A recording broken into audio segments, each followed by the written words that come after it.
The UFC's growth has been unrelenting since the promotion's inception. And its top athletes have achieved worldwide acclaim in the process. The most dominant force in the game. The female MMA superstar. What he's been able to do against world-class fighters has been nothing short of magnificent. Hey everyone, UFC President Dana White here. The UFC is coming back to Australia with an incredible main event that's gonna make history. UFC middleweight champion from Australia, Robert Whittaker, is back, and he's taking on the UFC interim champion from New Zealand, Israel Adesanya. They are gonna get together to unify the middleweight championship. You have got to get to Melbourne to see this fight. Do not miss it. UFC 243 live from Marvel Stadium. Tickets on sale Friday at ticketmaster.com.au. Welcome to the UFC 243 press conference from Deakin Edge at Federation Square in Melbourne, Victoria, Australia. The biggest event in Australian mixed martial arts history goes down Sunday, October 6th, right here in Melbourne, with the undisputed UFC middleweight championship at stake. Introducing the Nigerian-born, New Zealand-raised interim UFC middleweight champion of the world, the last style bender, Israel Adesanya.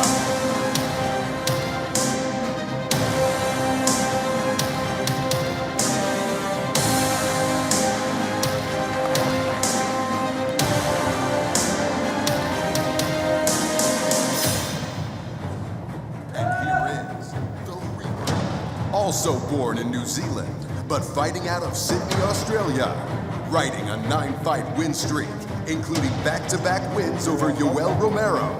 Here is the reigning, defending UFC 185-pound champion, Robert Whittaker. What's up, Rob?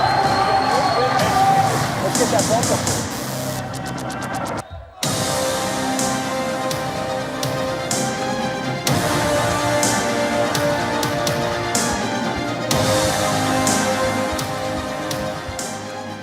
What's up, everybody? Welcome to the UFC 243 press conference. Whittaker versus Adesanya here in Melbourne, Australia.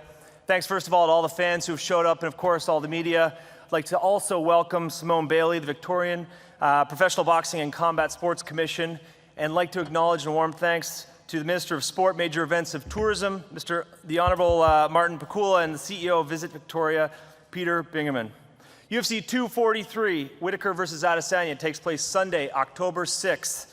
At Marvel Stadium here in Melbourne, Australia. First bout scheduled for 9:15 a.m. with the main card kicking off at 1 p.m. UFC 243 is on track to be not only the biggest event here in Australia, but one of the biggest events of all time in UFC history. The whole world is going to be watching. This will be the 15th Australian UFC event overall since Feb 2010, and the 4th here to take place in Melbourne. Tickets for UFC 243 go on sale to the public tomorrow, Friday, August 16th at ticketmaster.com.au. And in Australia, you can catch the prelims on ESPN and Fight Pass and buy the UFC 243 pay-per-view through Main Event, Fetch, and UFC TV.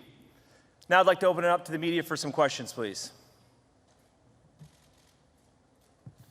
Robert, I guess the first question is, how are you feeling? Obviously, you had quite a traumatic experience about 6 months ago. How's the body feeling a few months out from the fight? Yeah, no, I feel absolutely great. I feel great. You know, on the back of the surgery, I just focused on my health, on my fitness, on my strength, and I can honestly say this is the best I've ever been. And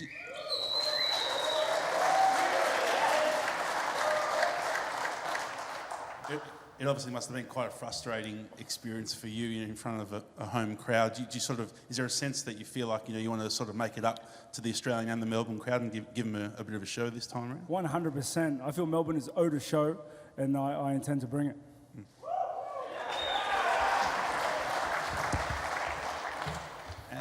Israel, I guess this is your second main event in Australia this year, obviously after what happened to Robert. How's that make you feel?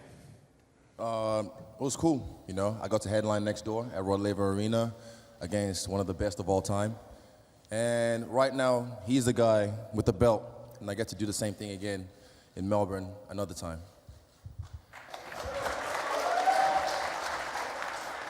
And you're on a pretty incredible run. I mean, 17-0. Do you feel sort of almost invincible at the moment? Do you feel like you're at the real peak of your game? Come watch my sparrings. I mean, I got teammates like John Vake, Brad Riddell, Foe. You know, I have guys who put work on me every other day. Even right now, one of John's brothers, Foe, he's the one that's catching me at the gym, and I remind him, like, don't worry, I'll get you back. So I get my licks as well, but that's what do they say? Sweat more in training and bleed less in battle. That's the motto. And under those lights, I shine, man. Trust me. In the gym, I get my licks, I give the licks back, but under those lights, I always shine, and this will be no different. And does that you know, the gym work with those guys you mentioned, does that help you sort of stay grounded? And so with the gym work with those guys you mentioned, does that sort of help you stay grounded and focused on the prize at hand? Speaking of grounded, come see Dan Hooker, come see Stephen Warby, you know, take me down and hold me down and try and work me, and I have to get up. That keeps me grounded. You know, no one's been able to do that in the UFC yet. And I've said it in an interview, my advice is to shoot. If he wants to get the work done, shoot. I mean, no one's been able to do it. If he wants to stand with me, I like to stand and bang, so let me bang, bro. I'd advise him, try and keep me grounded come October 6th.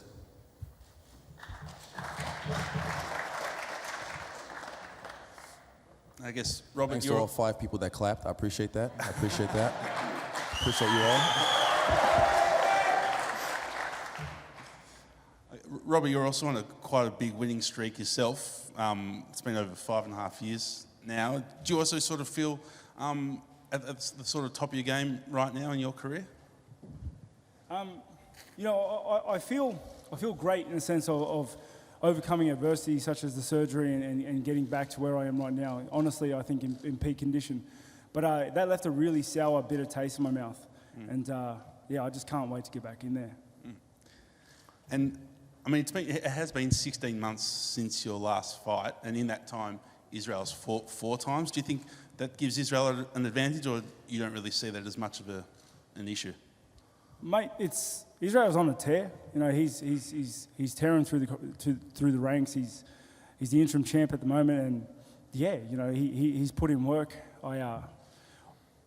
It was no choice on my own to drag it out that far. Trust me, I would have liked to have fought sooner, but it is what it is. You know, I've been working, I've been training, and yeah, you know, I'm back in October. Israel, do you see that as an advantage for yourself, having fought more frequently in that time frame? Definitely. I'm a guy that stays active. Even before I got in the UFC, there was a time, you know, if you've been following my career before the UFC, for a long time, I was fighting all over the world. At one point, excuse me, at one point I had like over 20 fights in a year in China. And the Chinese, they brought me on not to like, you know, they brought me on as a journeyman, if you know what that is. So I was on there to be whooped on by their people, but then once they realized, oh, can't beat him, have him join us. And I fought over 20 times, fought smart, fought healthy, and I did the same thing in the UFC. 6 fights in 14 months. And something he said, like he alluded to, was that, you know, these fights might be wearing on him. He's not wrong, because fight's easy, trust me, fight's easy for me. But training, putting yourself through the grind, as they say, every fucking day, going in, day out, rest days, you know, still going on the days you don't want to go. That wears on the body and on the mind. But like him, now I've had a holiday. I've been chilling. If you've been watching me, I've been back home to Nigeria. I got inspired. I went to Dubai, hanging out with some sheikhs. I was in Saudi Arabia with oil money, just hanging out, enjoying life. I was eating very well. And eventually now, I'm rested, I'm inspired, I'm rejuvenated. And right now, I feel the best that I've ever felt as well. So the best man will win.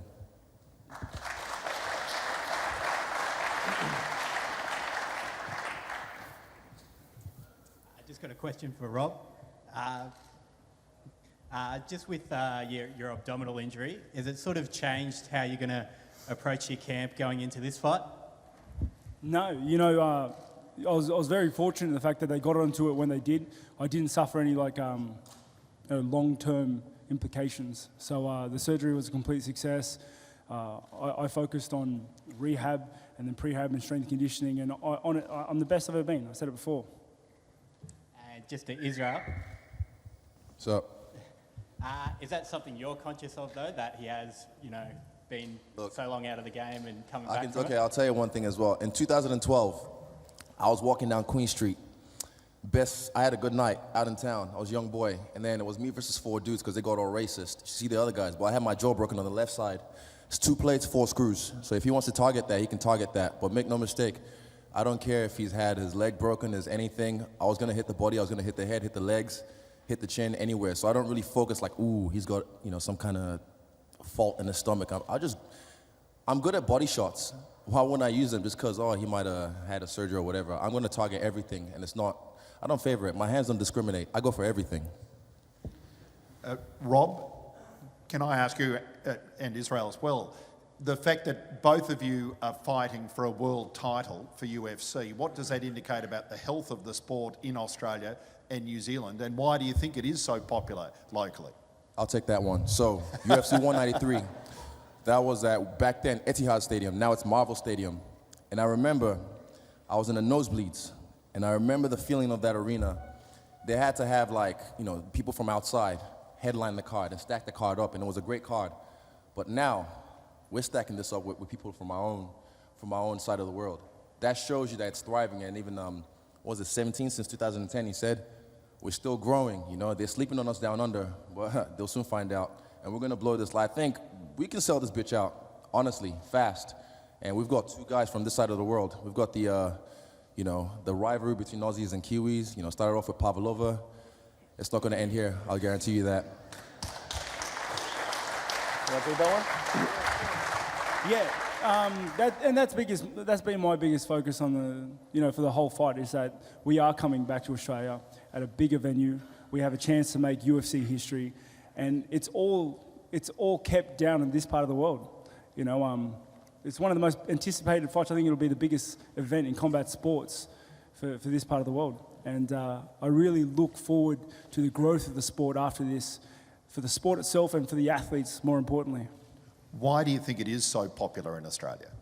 It's just exciting. Anyone who's seen a UFC fight can see that it's exciting. It's dynamic. You can never tell what's going to happen. And honestly, when you look at the top caliber UFC fighters, they are at the pinnacle of the sport. They are prime athletes, just going out there and putting their hearts on the line. And I think fans can appreciate that.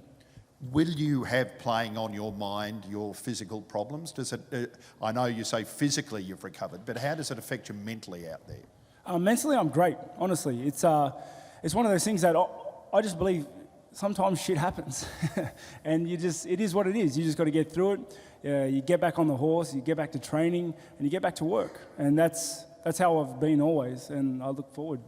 Yeah. And there's a great contrast. There's a great contrast in styles off the ring from you two. You only have to sit here, as we have, for 5 minutes to know the difference in the styles. Is your laid-back approach very deliberate? In what sense is my laid-back approach? Well, in the way you're talking today, you're very matter-of-fact. Israel's, quite happy to be a showman. Israel at the end of the day. Yeah. So is that a deliberate style on your part? No, this is me. This is what I've always done. I got on a really early flight this morning. So, this is just me. I'm just cruising, and we're putting in work. It's great to see everybody here. Loving that shirt, straight down the middle. And, we're just here working, mate.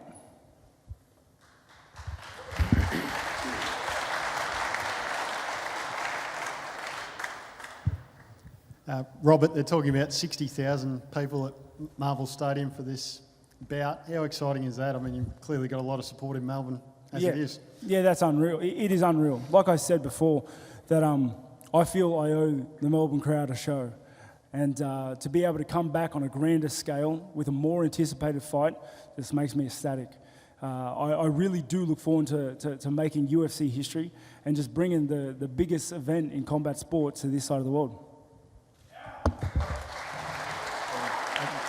Israel as well, the prospect of 60,000 Marvel Stadium, must be pretty exciting.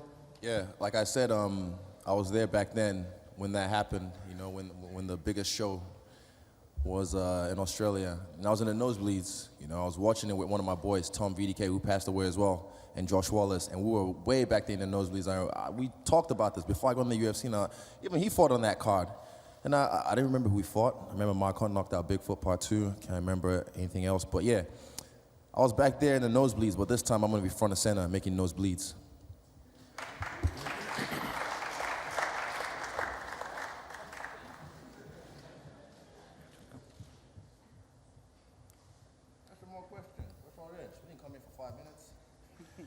All right, let's open up to some fan questions if anyone's got one. Sorry. Hey guys, thanks for having me. Oh wait, sorry. Thanks for coming together. I have a question. So you mentioned the last time you were at Etihad. The last time I was there, you were fighting Uriah Hall, and it was just like, freaking intense. I felt like it was in a Mortal Kombat experience. It was just crazy. How do you feel about getting back in front of that crowd and pushing the 70,000 and just getting back on that stage? Yeah, I can't wait. You know, the layoff has affected me more than anybody else. Like, I am hungry to get back in there. I love what I do, and I do it for a living. So I'm excited to get in there, do what I love, and earn some money.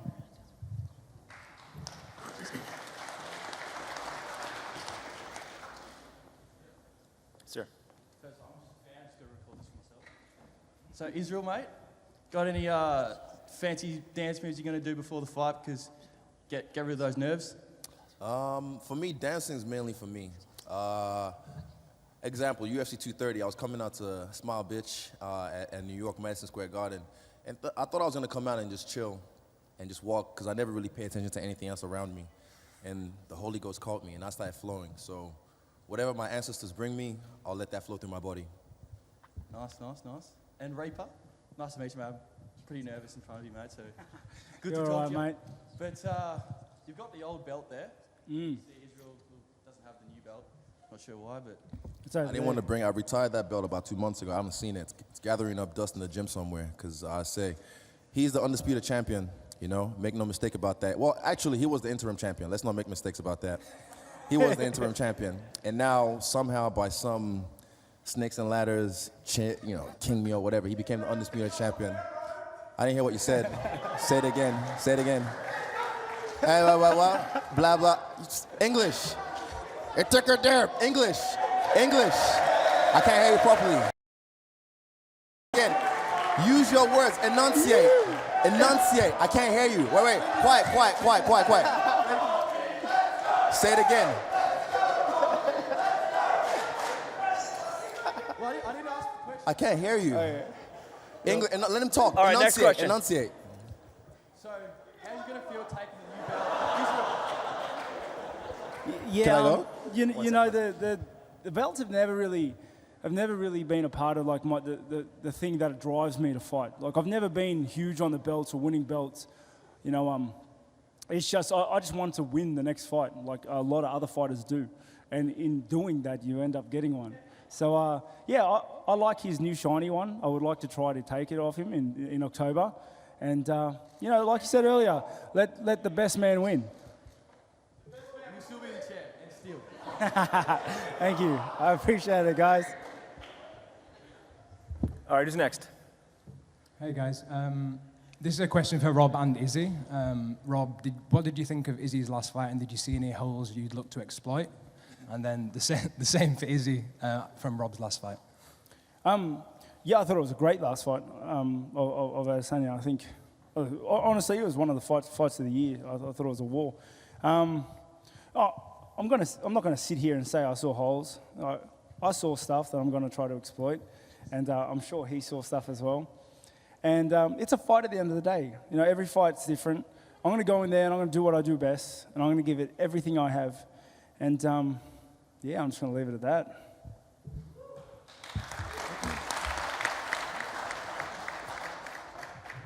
Likewise, my last fight was, I looked like a potato after that fight, because I let the Mexican touch me a little bit. But his last fight as well with the Cuban, he got dropped a lot, got rocked a lot. And that's a powerful man, athletic man, an old man, you know, but I'm young. I just turned 30. I'm in my prime right now, just starting. He's young as well. I think he's younger than me. I haven't forgot about that. But he gets touched a lot, and I'm a guy you don't want to get touched by.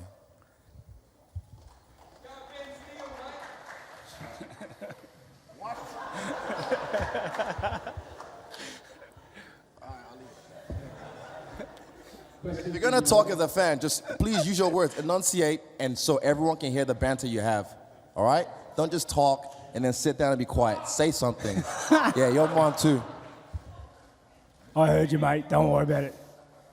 A question for you, Robert. Big fan, man, by the way. Thank you, mate. Daniel Cormier stated that you represent everything a UFC champion should. What type of praise does that? What does that mean to you? That type of praise, and can you give me your prediction for UFC 241, the main event? Yeah, you know, I think, like, I'm very flattered with that sort of praise from him. I think he's an upstanding bloke himself. You know, the thing is, I don't try to be anything I'm not. I just try to set a role model for my own kids. You know, I want to be something that I can stand like my kids being, and yeah, you know, I truly do believe you got to lead by example. And as for the predictions, you know, DC's looking good. He looks very good. When he moved up to heavyweight, you could see he just feels out better. His power's there. His skill set's there. He's meant to be there. And you know, I'd have to lean to him being a strong favourite. And question for Israel as well. Can you give me your prediction for UFC 241, the main event?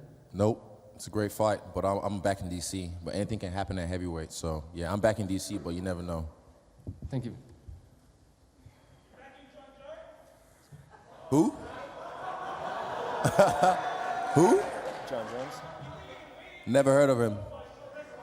Say it again. I can't hear you. Bitch, I don't go to you. You come to the champ. Come talk to me. It's easy to talk shit when you're all the way back there. I won't hurt you. Don't worry. No. If you want to talk, just literally, the stairs right there. I will not hurt you. I don't want to get sued. I don't want to get arrested. I want to fight. But you can come talk to me properly. All right?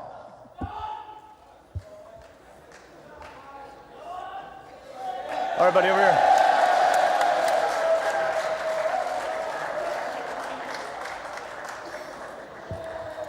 Ozzy! All right, yes, sir, already here. Yep. Can we get that microphone on? The fight go down. Any predictions? You talking to Rob? How do you think the fight go down on the fight day? And any predictions?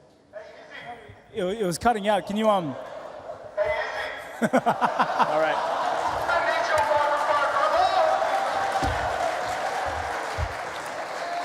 This guy came prepared.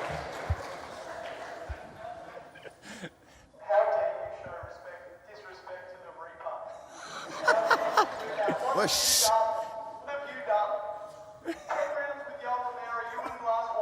Josh. All right. Josh. Wait, sure. Let him talk. No, leave him. Hey, leave him. Nah, bro, leave him. Hey. No, we're good. Okay, wait, let me talk. Let me answer. Can I rebuttal? Yep. So, you said 10 rounds with your middle. And fucking what? You don't fucking need 10 rounds with a man. If you spend 10 rounds with one man, that's 5 rounds too long. All you need is 3, 2, or 1. Understand that? Hey, mate, that is a cracker shirt. Cracker shirt, mate. Where'd you get it? From the dumpster. All right, let's move over to this guy right here. Sorry, it was cutting out before. What did you say earlier? Got a question for both fighters. How do you think the fight go down on the fight day, and any predictions? Yeah, I'm hoping it's a 5-round slugfest, and I scrape a victory by split decision.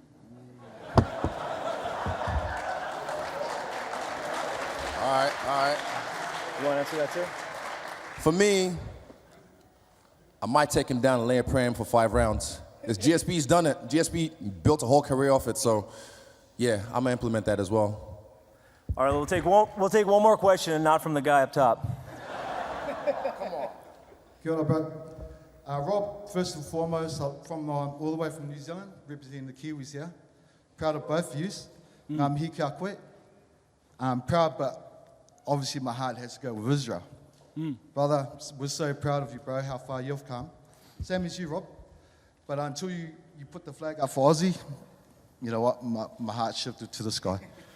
Kia ora, my bro. Kia ora. So, my question to you, brother, Israel, what's it feel like to be a Kiwi, Nigerian, representing New Zealand? Bro, fucking hell, I grew up in Rotorua, eh? Grew up in Rotorua, moved to Honganui, and eventually Auckland, the 09. I'll tell you one thing. I know more about Kiwi culture and more about New Zealand culture. I've been on the grounds. I know more about that than this guy over here. I know you can have dual citizenship, don't get me wrong, but at the end of the day, you have to still know where home is, where the heart is. Home is where your bloodline is, your warrior race. He's a Modi. Modis, for generations, they've been a warrior race. Do some Googles if you don't know yet. Do some Googles. And he has... Say it again? Yes? What was that? Home is, I said, home is where the heart is. I have Africa with Nigeria outline tattooed on my chest for a reason. Look at my skin. My fucking skin is black. Do I fucking look like a Kiwi to you? But at the end of the day, where, listen, cunt, listen. At the end of the day, hey. Listen, if you want to listen, let me school you on some game. Like I said, I grew up in Rotorua. I spent 6 years there. I grew up in Wanganui. I spent 4 years there. Now I'm in Auckland. Whenever I fly from anywhere in the world and I see the Sky Tower, my heart races because I'm excited to be home. But at the end of the day, when you look at my skin, you can be dual citizenship. Don't get me wrong. I fucking raised the Chinese flag when I was there because they were paying me money. But at the end of the day, home is where the heart is.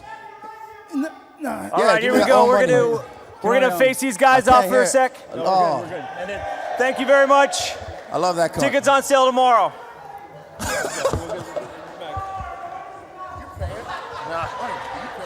Let's go. We'll clean it up. Oh, you should have. You Give him a 20 on the way out. Give him a 20 on the way out.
Being the UFC heavyweight champion is everything to me.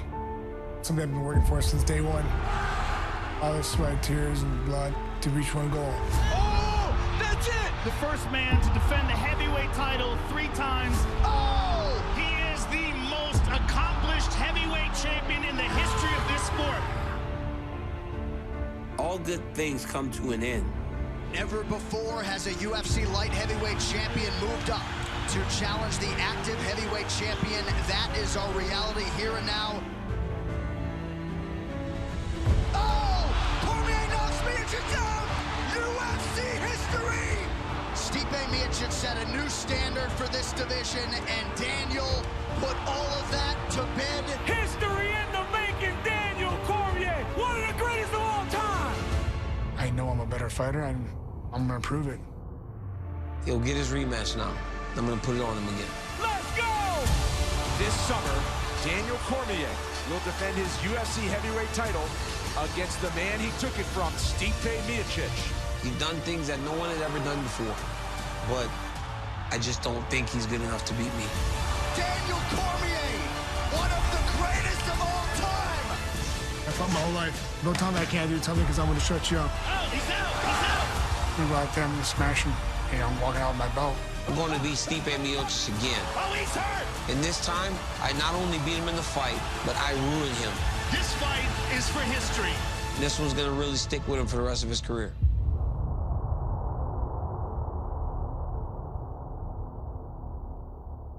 Welcome back to the Contender Series. You think that guy wants to fight in the UFC? Jeez. You want a statement win? Finishes have become the norm. How about a knockout? Oh, wow! Straight big right! Welcome to the Sugar Show! Oh! There's the tag! He's out! He's out! Cold! Revenge is a dish best served cold and sleeping. Man, these guys want a contract.